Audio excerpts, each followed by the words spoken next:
No way. That's ridiculous, dude. That is just crazy. Oh, hey, we're starting. Hey, welcome into yeah, we're doing Vat Priests again. Welcome back in, and I gotta tell you, we got a very special guest. It's been the best time ever. Like I didn't even I forgot we were recording. Did you? You forgot? No, I did. I really did. You didn't. Come on. All right, guys, I'm here with a very special guest. This is Vat Priest number two. Hey, Vat Priest number two. Hey, everybody, how's it going? All right, we got Vat Priest number two, and he was telling me, hey, I got it before you go on. Can I tell you? I got a question for you. You got a question for me? Again, I'm Vat Priest number 11. Everybody, just to set the stage here, we're rolling with it right now, right? Yeah. You ever met Yawgmoth? Have I met Yawg? He lives in my brain. No, I mean, have you ever really met him? No. How could I ever? He's the coolest guy ever. Get out of here, dude. No way. You met him? Yeah. Well, I didn't meet him, but like I know some other you know who Gix is? Do I know who Gix is? Of course, dude. He's the man. I think Gix is. You know what? Like this might sound. Are you gonna say it or should I say it? Well, you can say it. I don't know if we're gonna say the same thing. Let's say it on three. All right. All right. Three. What? Wait. Are you starting? No. No. Let me just say it. Okay. You say it. Gix is better than Yawgmoth.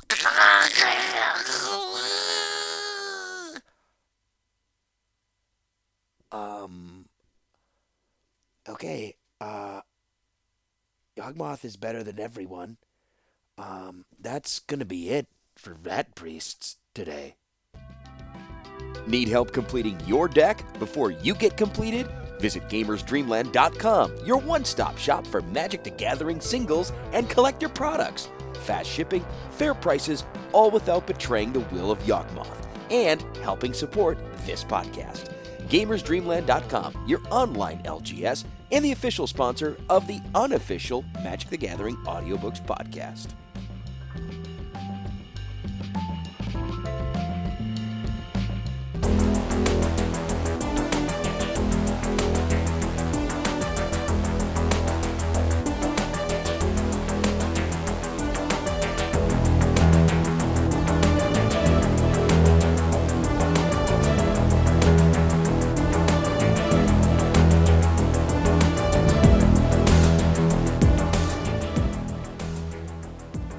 Part 4, The Multiverse.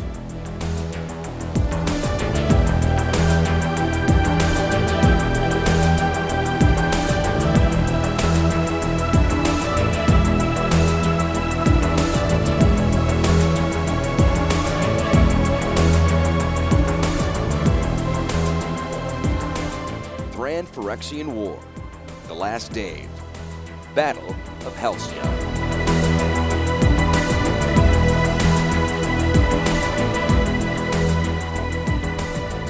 All through that black night, Halcite ray cannon sent bolts stabbing out the circling Thran fleet. Orange beams flashed into being and disappeared. Only occasionally did they strike a ship, and even then were too weak to destroy it. They only thumped hollowly and sent up vapor from the heated wood. Still, these attacks kept the Thran fleet at bay. Cannon fire created a 4-mile radius dome into which Thran forces dared not enter. Meanwhile, Phyrexian mirror crews focused moonlight to test their aim. Once the sun rose, beams of solar radiation would rake the battlefield and pop Thran ground troops like ants under a lens.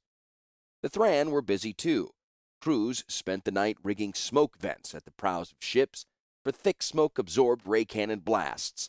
Thran foot soldiers, meanwhile, polished their armor and shields to gleam like silver. Cuirasses, helms, gauntlets, shields, they would be mirrors scattering the sunbeams focused on them. Other soldiers, dressed in black, struggled across the nighttime desert, tore the mirror arrays. Few escaped notice and smashed portions of the array. Phyrexian guards, in turn, smashed them. The most secret crew of all was Halcite, led by Yawgmoth aboard the war caravel Yatagan. A large ship, wreathed in sails, Yatagan circled tightly amid 63 caravels and 12 merchant ships pressed into service. Each was loaded to the deck with bombs. Each carried 3 implosion devices, some with crystals still hot from the mana rig forging process. There were also traditional powder bombs in massive supply, Last of all, filling up what space remained, was quarried stone. Even a pebble falling from 4 miles in the air could kill a man. A larger stone could smash the power core of a ship. Yes, 4 miles in the air. No one flew that high. The air there was so thin men fainted and even died. It was so cold that all exposed skin cracked and froze in a matter of moments. Eyes bulged in their sockets. Brains bulged in their skulls. Madness and death ruled those heights. The Thran fleet would never expect Yawgmoth to rise above his own dome of defense and drop bombs in a ring on them. For 4 hours, Yawgmoth's fleet circled tightly above their bejeweled city. They rose little more than a foot per second. The glow of their engines was masked in bright flashes of cannon fire. The crews were told to stay on deck as long as they could stand it, to breathe deeply and let their bodies adjust to the thinner, colder air as they rose into it. When they could tolerate it no longer, they donned leather jackets and drew the hoods around their faces so they could rebreathe their own air as much as possible. After that, they garbed themselves in the silver armor of Hellsite guards. The form-fitting suits had been modified to squeeze the wearers' legs and force blood up into their brains. The armor also rhythmically compressed and decompressed lungs. When even that was insufficient, the crew were to retire below decks into sealed rooms where pots of water were boiled to help thicken the air. They were abjured to endure racking headaches by thinking of Halcyon and those they loved. They were commanded to channel their pain toward the Thran fleet laying siege below. It worked for most. By the time the Phyrexian fleet had reached an altitude of 22,000 feet, only a few hundred crew had fallen unconscious, and only 33 had died. Yawgmoth did better than most. In Phyrexia's embrace, he had been transforming himself.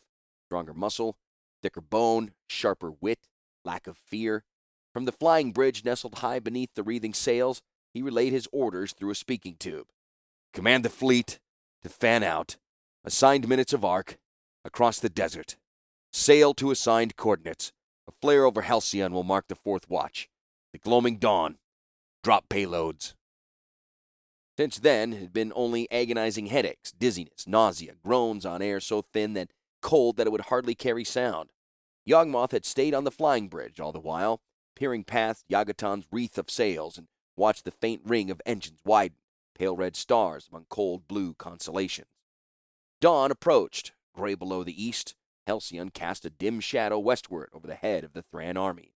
The Thran fleet drifted in a slow ring far below, just where they should be. If any Thran looked straight up, they would see the Phyrexian fleet glinting quietly among the fading stars. The 4th watch flare appeared over Halcyon. Yawgmoth's crews lifted ramps that held the gleaming implosion bombs. The devices tumbled overboard, one at bow, one at stern, and one amidship. Next, payloads of powder bombs rolled free, and then loads of gravel. The first implosion bombs exploded below, an awesome ring of perfect gray circles appearing where decks and rigging had been. Smoke from the powder bombs followed. At last the sound arrived, a small racket here, caving hulls, staved timbers, failing plates, screaming soldiers. Those sounds were borne away by the manifold popping of smoke powder bombs, and then in turn by the roar of rock hailing down. Sound lags. Yawgmoth watched the Thran fleet die. Ships rolled over. Fires belched from their decks. They spun, collided, ground together, splintered, plunged. As they spiraled toward the sands, doomed crews stared skyward. Yes! Look at us! Yawgmoth shouted. Her every breath was precious. See the gods who slay you! Ship after ship crashed on the sand. Their power cores cracked. They imploded with a new series of blasts. Sand and splinters, bone meal and blood belched up. A red cloud enveloped the whole fleet. It was easily enough done, Yawgmoth thought. From the cloud emerged Thran ships. Somehow vessels had escaped. Many vessels. Perhaps 1 in 3. 100 warships converged toward the city. They were sheathed in smoke from the vents at their prows. Every ray cannon on the wall fired. Streamers of death jabbed from Halcyon. They struck the tightening ring of Thran craft. Few exploded or straggled downward. Most plunged on in their protective shields of smoke. Down! Yawgmoth shouted through the speaking tube to his communications officer. Every ship! Down! Descend to engage! The prow of Yanagan dipped. The great caravel creaked in the thin, frigid air as it nosed toward the ground. Seams stretched open. Hisses sounded. Ghosts of steam emerged from the sealed chambers below. The stern pivoted up, and the ship began a heady plunge toward the Thran ships below. Range! Yawgmoth shouted as he gripped the rail. 4 miles and closing, the navigator called. The rest of the Hellsite ships banked from their positions and soared downward. Speed! 80 knots, accelerating! Intercept! Spokes of orange fire stabbed out from the city. They broke across the Thran ships. Most of the beams tangled with smoke sheaths, dissipating. A few cracked hulls, waking fire with new smoke. The Halcite fleet converged on the tightening hub of Thran fighters. If they get over the city, Yawgmoth muttered to himself. He shouted, "Time to weapons range! 3 minutes! Increase speed!" The engineer's voice came hollowly from below. "I'd have to give the engines full power."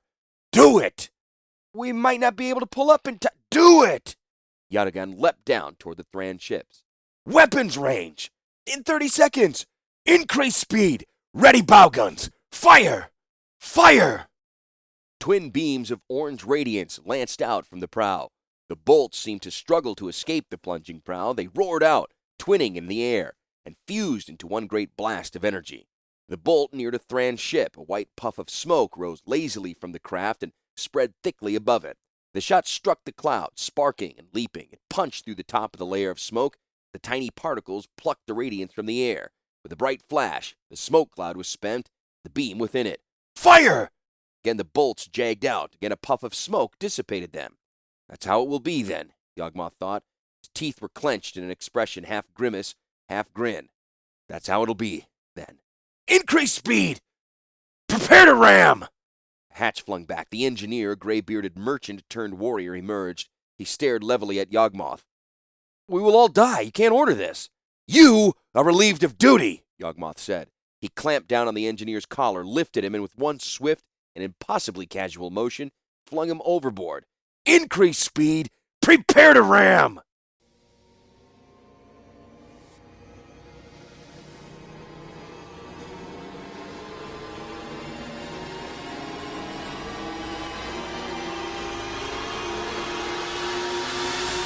Rebecca and a passel of goblins sorted among power stones in the Mana Rig's charging chamber. There'd be no other orb cracked while the invasion took place. The mirror arrays were needed to burn away the Thran ground troops. Perhaps the stone Rebecca needed would be in this chamber. No, that's a dodecahedron, she said to the goblin beside her, who held a head-sized stone in his hand. A control stone has to be an icosahedron, 20 sides, not 12. Besides, that one's too small. The goblin casually let the stone drop among the others, scratched his head, and clawed through more shards. The regular solids were the rarest shapes to come from a crystal orb, and large stones were the most rare of all. The floor was filled with pyramids, obelisks, lozenges, and daggers, but there was not a single icosahedron. Sighing, Rebecca let her hands flop. "Let's try the storage chambers. They wouldn't use a stone like that for an implosion device. Yawgmoth would have kept it aside." Goblins echoed her sighs. "Look, I know this is a chore. I know if we get caught, we could be executed as spies. But if we don't do this, the whole city could die." Nodding their scabby heads, the goblins followed her into the dark vastness of the Mana Rig. Rebecca led them between smoldering furnaces in the towering darkness. This place had once been her husband's sanctuary. Volcanism and the heat of suns, scuttling goblins and artifact creatures, this place had given birth to every great device in the city and to the Thysis. All the torments Halcyon had begun here, and here all the torments of Halcyon would end. The stone she sought was here, somewhere, a control stone that could fly the Thran temple out of this inescapable trap. Rebecca fondly patted a goblin on the head. "It'll be here. We'll find it, and I'll take you with me."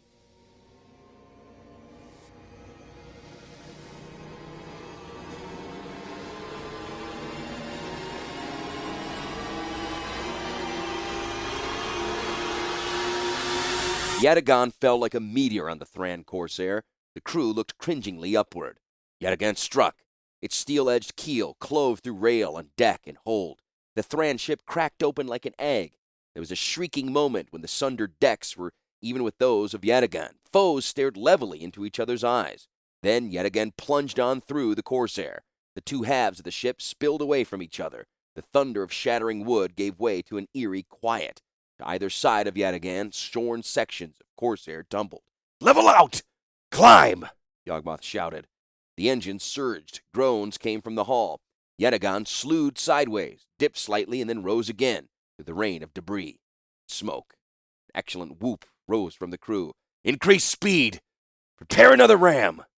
Through the speaking tube, the navigator asked, "How did you know our ship would hold together and there breaks apart?" "Simple physics," Yawgmoth said rapidly. The hull is a dome. A dome can withstand great pressure on its convex edge, but not on the concave edge. His explanation was cut short by an orange blast from the city walls above. A cannon ray raked across yet again. The speaking tube and the navigator at its other end ceased to be. Midship flashed away in a roar of flame and smoke. Charred remains, bow and stern, spun crazily, spilling cargo and crew in the whirling air. Even as Yawgmoth was thrown from the flying bridge and tumbled into the empty air, all he could think was that he would find the gunner who did this and rip out his eyes.